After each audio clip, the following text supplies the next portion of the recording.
तरीके से बच्चों ने प्रस्तुत किया, तो दिल से बच्चों को भी बहुत बहुत बहुत धन्यवाद। जोरदार तालियों से बच्चों का हम धन्यवाद करते हैं। तो अभी बच्चों के लिए और इतनी सुंदर तरीके से किया, तो बच्चों ने कुछ शब्दों से भी बहनों के लिए कर रहे हैं। तो उनके लिए हैं कि जैसे जीवन मिलना भाग्य की बात है, जीवन मिलना भाग्य की बात है, कोई चीज छोड़ना त्याग की बात है, और ब्रह्मा कुमारी बनना सौभाग्य की बात है। ब्रह्मा कुमारी बनना सौभाग्य की बात है, लेकिन ऐसे कन्याओं को भगवान की सेवा में लगाना माँ बाप का भी बहुत बहुत तकदीर की बात है, तकदीर की बात है।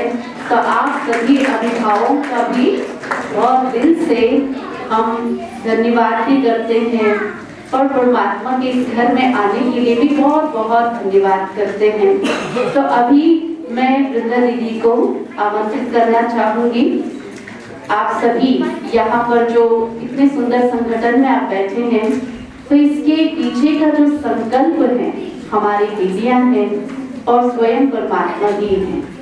और इस घर के साथ साथ और भी सेंटर्स हैं हमारे, चाणक्य प्लेस सेंटर्स के साथ हमारे द्वारका भी हैं, मधुविहार, सीतापुरी, ऐसे अनेक सेंटर्स के आप इंचार्ज हैं। आप बहुत ही सुंदर तरीके से अपने मार्गदर्शन के द्वारा तो सभी को, चाहे भाई हैं, चाहे बहन हैं, चाहे युगल रूप है, चाहे हम जैसे कुमारियां हैं, तो सभी को अपने ज्ञान युक्त बोध के द्वारा बहुत सुंदर तरीके से समस्याओं को सुलझाने की और बहुत नम्रता से और गहन बातों से तो ज्ञान की स्पष्ट हमारे बीच में रखते हैं। तो पिछले 33 वर्षों से अपने जीवन को मतलब कहे कि अपना बचपन भी भगवान के घर में ही बिताया और अपनी युवावस्था भी भगवान के घर में बिताया। अब धीरे धीरे भगवान ने इतनी उम्र में इतने अनुभवी बना दिया, तो ऐसे कुछ अनुभव की बोल और समर्पण की गुह्य राज को भी हम जानेंगे वृंदा दीदी के द्वारा।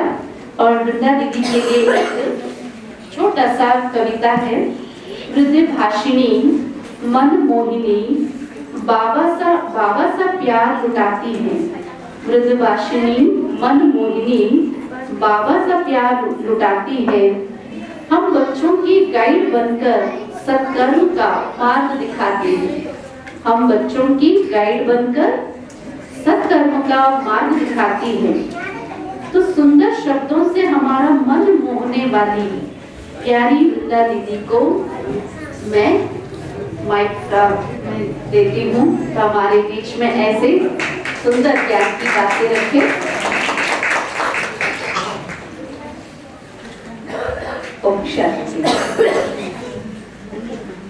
आज तो वैसे तो हमारा कार्यक्रम है ही विशेष, पर विशेष कार्यक्रम में भी विशेष है।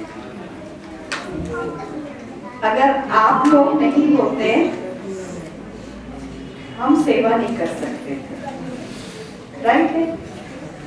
अगर हमारे माता पिता नहीं होते हम यहाँ पर आके खड़े भी नहीं हो सकते थे।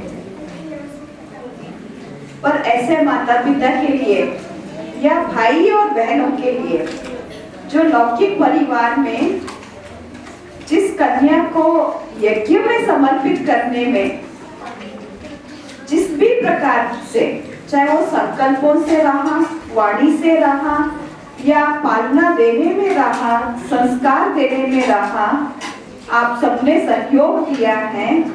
इसलिए ईश्वर की ओर से तहे दिल से आप सबका बहुत बहुत सम्मान भी है, धन्यवाद भी है।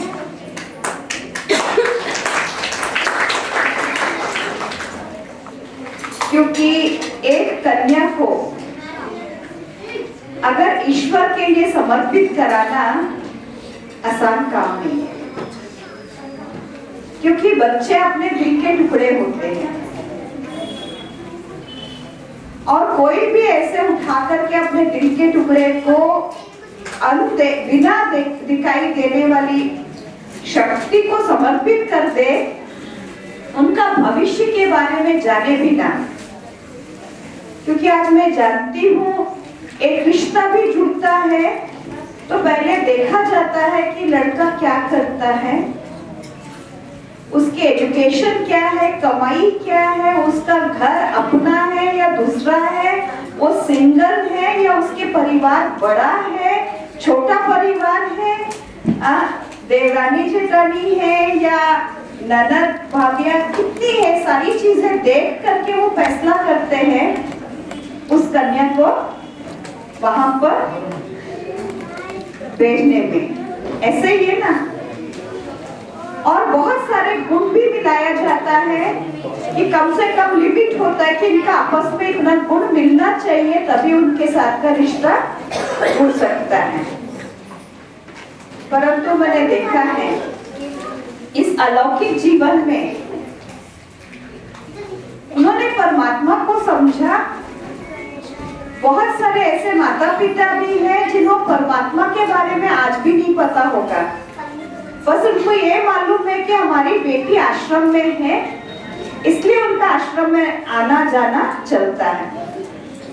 उसके बावजूद भी अगर अपनी बेटियों का एक आवाज में किसी भी प्रकार का वो सहयोग देने के लिए तैयार हो जाते हैं तो ऐसे माता पिता सहज नहीं है।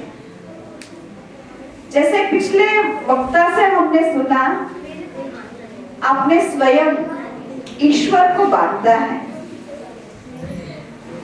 दुनिया में रिश्ता जोड़ करके संबंधों को बांध लेते, एक दूसरे आत्मा के साथ बंधन में बंध जाते हैं और ये संकल्प करते हैं कि 7 जन्मों का साथ है। ऐसे संकल्प करते हैं। अभी हमें नहीं पता है कि 7 जन्मों का साथ है, परंतु रिसर्च या स्टडी के अनुकूल जो है, जब पुनर्जन्म की स्टडी होती है या उसके बारे में जब पता चलता है तो वो रिश्ता 7 जन्मों का साथ नहीं है, उससे पता चलता है कभी कभी। पर सच्चाई क्या है ये तो समय ही आत्मा अपने आप से ही जानती है। उसके बावजूद भी जिसको हमने नहीं देखा, जो साकार रूप में जिसका रूप नहीं है, जो निराकार का रूप है, व्यक्त से परे अव्यक्त, अव्यक्त से भी परे अशरीरी, और उसके साथ अपने आत्मा का रिश्ता जुड़ना, और हमारे अंदर वो गुण है या नहीं है, परंतु वो हमें गुणवान बना लेता है। ये इस साजन की विशेषता है। मैं आपको एक छोटी सी बात का, अपना अनुभव की बात बताना चाहूंगी। जब मैं अपनी 17 साल की उम्र में सिर्फ इतना था कि ईश्वर से प्यार है, बनना है तो ईश्वर का ही बनना है और किसी मनुष्य के नहीं बनना है। तो उसी संकल्प से ना तो भाषा जानती थी ना तो दुनिया जानती थी। एक बच्चे को जैसे कोई साड़ी पहना करके बिठाया जाता है तो उसी रूप में परमात्मा के घर में और यज्ञ में आना मेरा हुआ। और जब सब तरफ से हमारे बड़ों का स्वीकृति मिली, माता पिता का भी स्वीकृति मिली, यज्ञ का भी स्वीकृति मिली, क्योंकि यज्ञ में भी ऐसा नहीं कि कोई भी आकर के कहे हमें समर्पित करा लो। ये तो समर्पित होने का उनका एक सौभाग्य होता है। बहुत सारे लोग कहते हैं आप हमें क्यों नहीं रखते हो, यहाँ रहना है तो क्या करना पड़ेगा। तो ये तो उनके अपने किसी जन्म का पुण्य का फल है जो यहाँ पर हमारा आना, और हमारी यज्ञ के वरिष्ठ दादियां, साथ में शिव बाबा स्वीकार करे उसको। नहीं तो कोई ऐसी समस्या या परिस्थितियां आ जाती हैं, उनके चाहने के बाद भी यहाँ पर नहीं रह सकते, क्योंकि ये ईश्वर का घर है। तो ऐसा मेरा आना हुआ, और ना भाषा ना दुनिया जानने वाले। मैं हमेशा उसको कहा करती थी आप नुकसान में हो ईश्वर से, क्योंकि मुझे कुछ आता नहीं है, भाषा नहीं, ज्ञान सुनाना नहीं आता। ज्ञान भी मैं शायद यहाँ पर आकर के समझा, सिर्फ प्रेम की भाषा जानती थी, प्यार की भाषा जानती थी। ज्ञान की भाषा तो सेंटर पे आने के बाद आया। आप नुकसान में रहोगे। मुझे एक लक्ष्मी दीदी ने एक बात सुनाई थी, क्योंकि वो अपनी लौकिक दुनिया में नौकरी की है सरकारी। ओके, देखो गवर्नमेंट जॉब में एक नियम है कि आपको टाइम पे आना, टाइम पे जाना है। अब वो लोग हमारे से काम ले तो ठीक है, नहीं लेते तो उनकी मर्जी है। चाहे हम खाली बैठ करके आ रहे हैं या भर करके काम करके आ रहे हैं, वो तो उस हिसाब से अपॉइंटमेंट हुआ है ना सरकारी का। मुझे एक बात ये बहुत अच्छा लगा, मैं भी उसको कहा करती थी, आपकी कोई भी सेवा के लिए मना नहीं है। आपको ये कार्य लेना हो तो ले लो, नहीं लेना हो तो मैं आराम से बैठी खाऊंगी सोऊंगी, क्या आपका काम है। इतना हक तो हम मनुष्यों पर भी नहीं रख सकते, राइट है। अगर घर में आप कुछ भी काम नहीं करो तो आपको सुनने को मिलेगा, सारा दिन ऐसे पड़े हो। परंतु मैंने देखा है, मुझे जब नहीं आता है पर उसने सिखाया, और इतना प्यार से सिखाया। शायद मनुष्य कोई चीज सिखाते हैं तो एहसान जताते हैं। आपको आता क्या था, ऐसे आप हमारे घर आ गए। आपको तो हर चीज सिखाया। मैंने कई बार अपने लौकिक घर में भी सुना है, खाना बनाने तक तो नहीं आता था, आपने तो इधर आके खाना बनाना सीखा। पर आज हम लोग अनुभव से, उज्जत से कहते हैं, ईश्वर ने हमें अपने घर में आने के बाद भोजन तक नहीं रखा। छोटे से छोटे कार्य से लेकर के बड़े कार्य तक उसने स्वयं सिखाया, चाहे किसी भी पवित्र आत्माओं को समय वहां पर जोड़ा हो। परंतु इसके साथ साथ हमारे माता पिता का भी बहुत सहयोग है, क्योंकि हमें आश्रम में रहना है तो परिवार वालों का भी पूरा सपोर्ट है। क्योंकि मैं जानती हूँ, शुरू में मैं कहा करती थी, मोह तो माता पिता को होता है, हमें नहीं है। अब जोश भी होता है सेंटर पे आने का।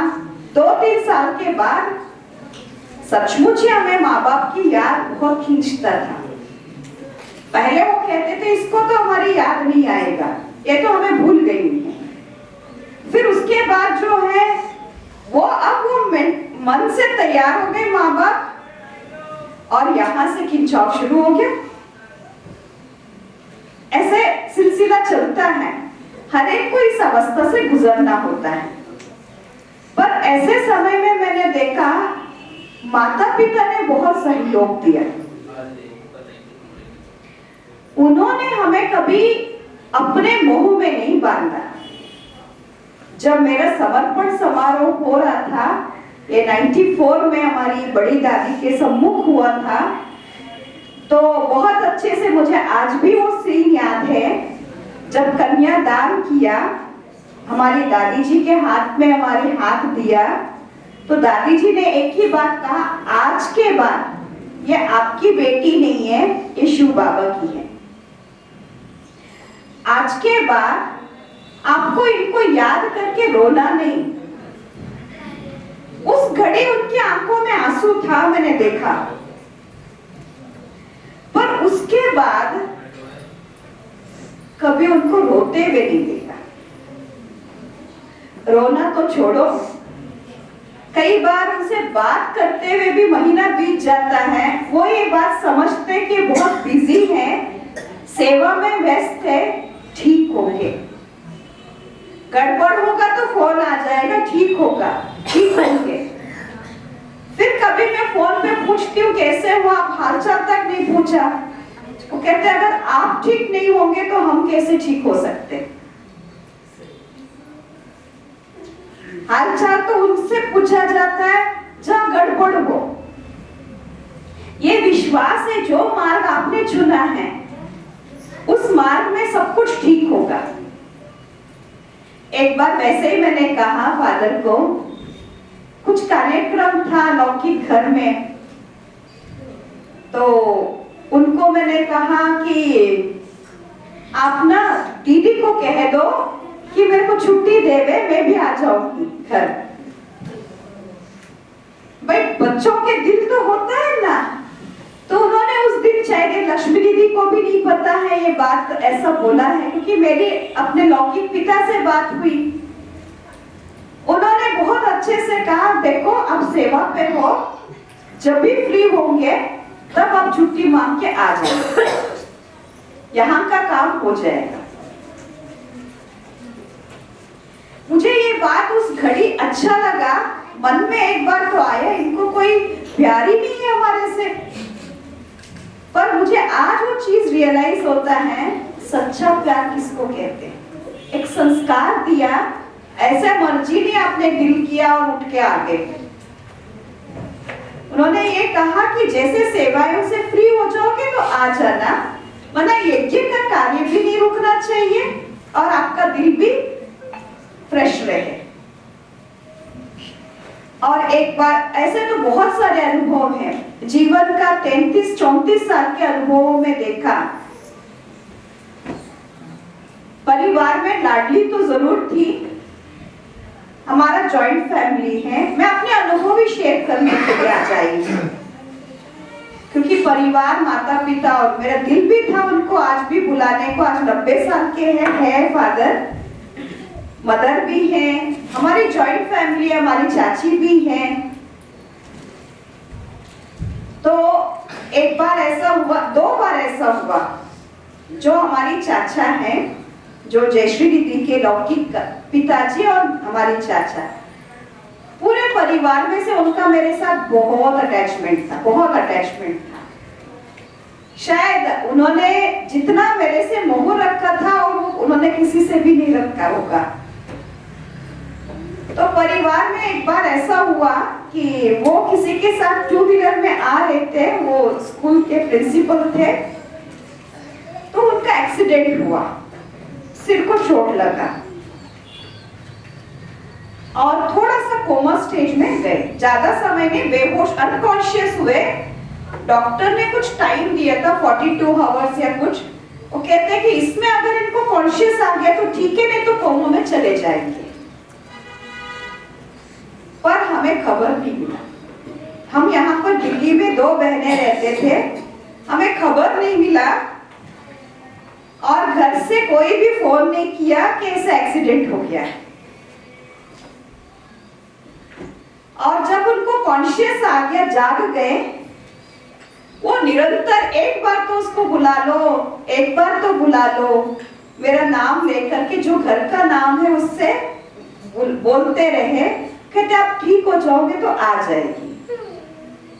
उनके मन में ऐसे, लौकिक फादर का भी एक बार पाँव का एक्सीडेंट हुआ, रॉड लगा, हॉस्पिटलाइज थे। जब वो बिल्कुल ठीक हो गए, जब हम लौकिक घर में गए, तब वो ऐसे सुना रहे जैसे कोई कहानी सुना रहे किसी और के साथ। ना तो उनके मन में 1% शिकायत था हमारे प्रति, आप लोग क्यों नहीं आए, बल्कि हमने कहा कि आपने हमें बताना तो था ना, ऐसी चीज के लिए तो यज्ञ थोड़ी मना करेगा। वो कहते अगर हम बताएंगे आप यहाँ आके करोगे क्या? डॉक्टर को इलाज करनी है और जो घर के सदस्य कर रहे हैं आप क्या करोगे?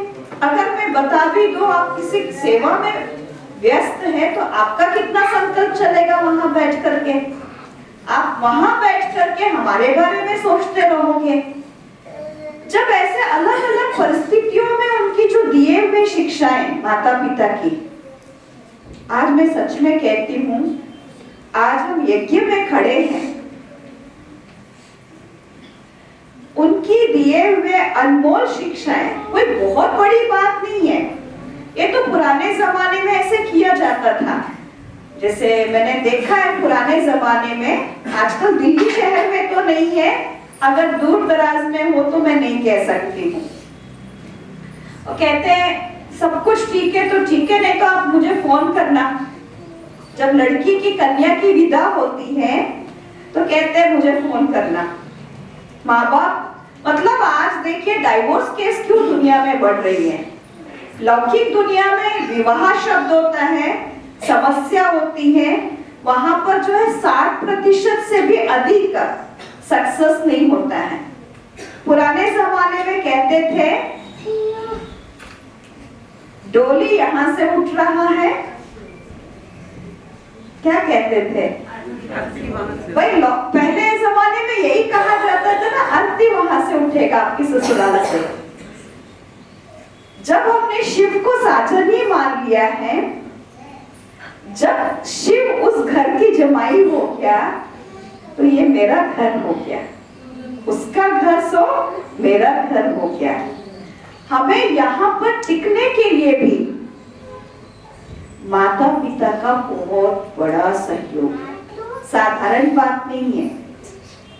इसलिए आज जिन भी कन्याओं का, भले आज एक विधि पूर्वक जो है 7 बहनों का समर्पण समारोह है, पर इनके अलावा भी और भी कई बहनें हमारे हैं, क्योंकि समर्पण होने के लिए भी हमारी एक विधि होती है।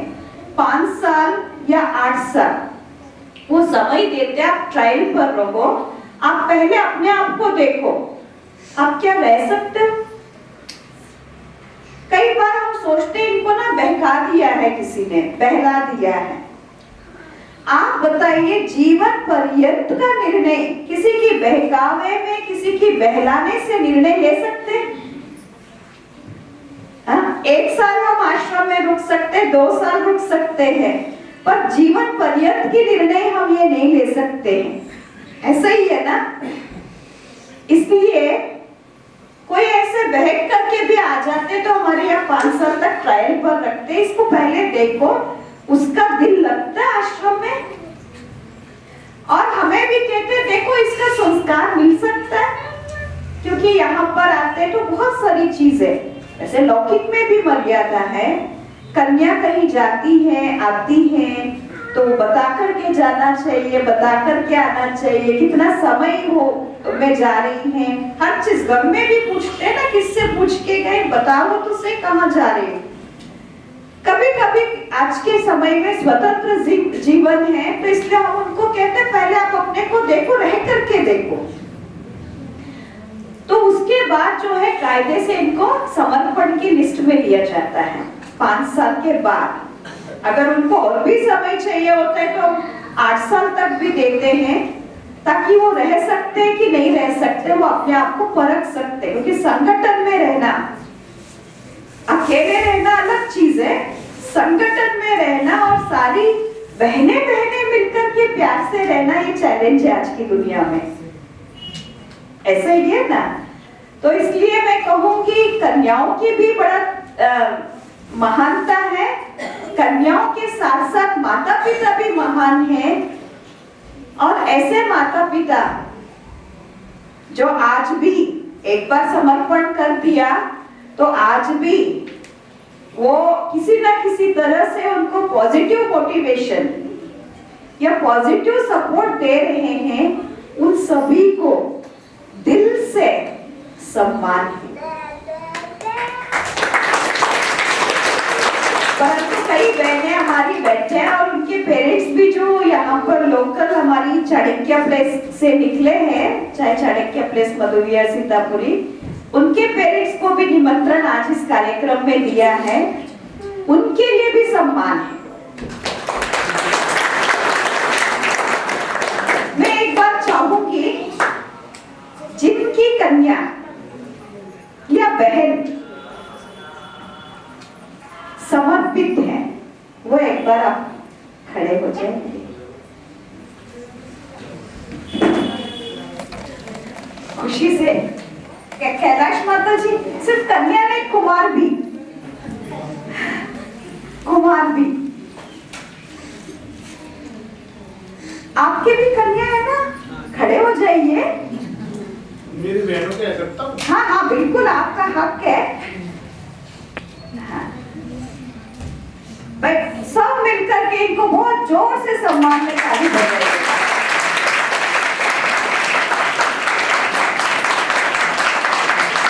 आप सबके सहयोग से ईश्वर का कार्य चल रहा है।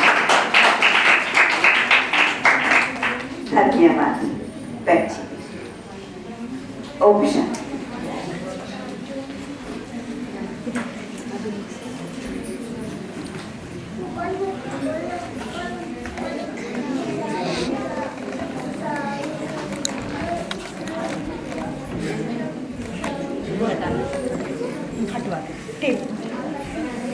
बहुत बहुत धन्यवाद दीदी जी का, इतना अनमोल वचन, हमें उमंग उत्साह बढ़ाया, ऐसे ही है ना? हमें उमंग उत्साह भी बढ़ाया और समर्पण के पीछे का त्याग, तपस्या और लक्ष्य सेवा तो इतना सुंदर तरीके से दीदी ने हम सबके समक्ष रखा, तो बहुत बहुत धन्यवाद दीदी जी का। तो अभी खास उन कुमारियों के लिए जो एक बहुत सुंदर नृत्य लेकर के आ रहे हैं, जिन्होंने अपने जीवन को समर्पण किया, तो उसको कैसे परमात्मा के प्यार में जीवन को बिताना है और सेवा में सफल करना है उस जीवन को, तो अभी नृत्य के द्वारा बच्चे प्रस्तुत करेंगे। बच्चों के लिए फिर से हम तालियां बजा करके स्वागत करते हैं।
दूल्हा है उसके माथे पर शिव बाबा चमक रहे हैं। शिव बाबा आए और दुल्हन को ले गए।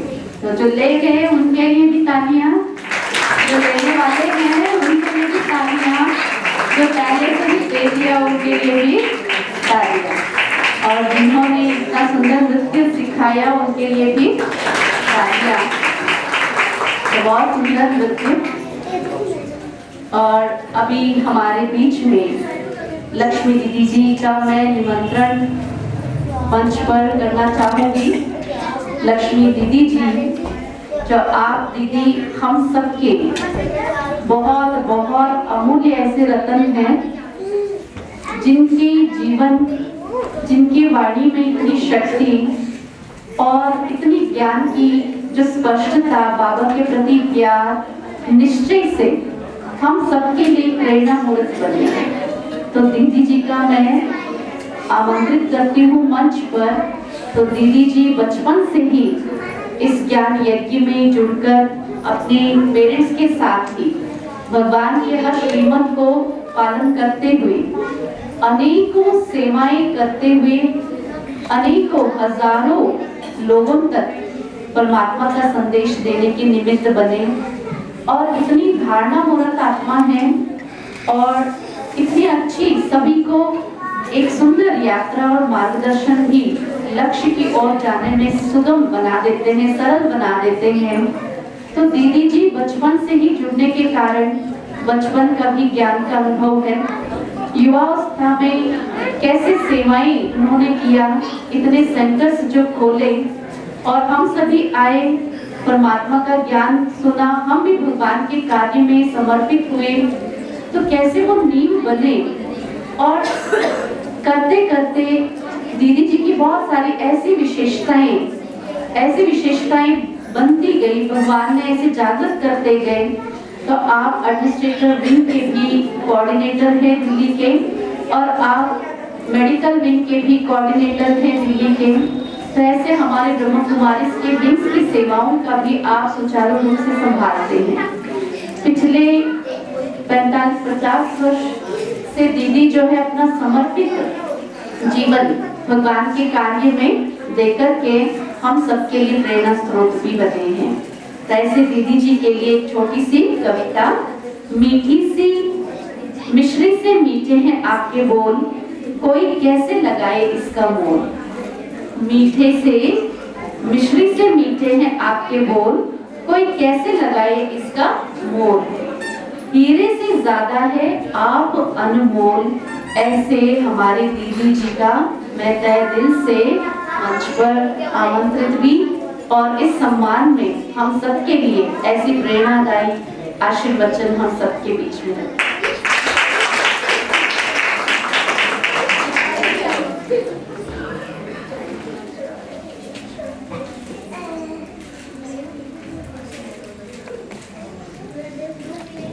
ओम शांति। ठंडी ठंडी ओम शांति। टिक्की नहीं मिली थी क्या? मिली थी? किसी को नहीं मिली हो तो बताओ। सबने टिक्की खाई है तो जोर से बोलेंगे ओम शांति। क्योंकि ये आज का दिन है ही हमारा क्या खुशी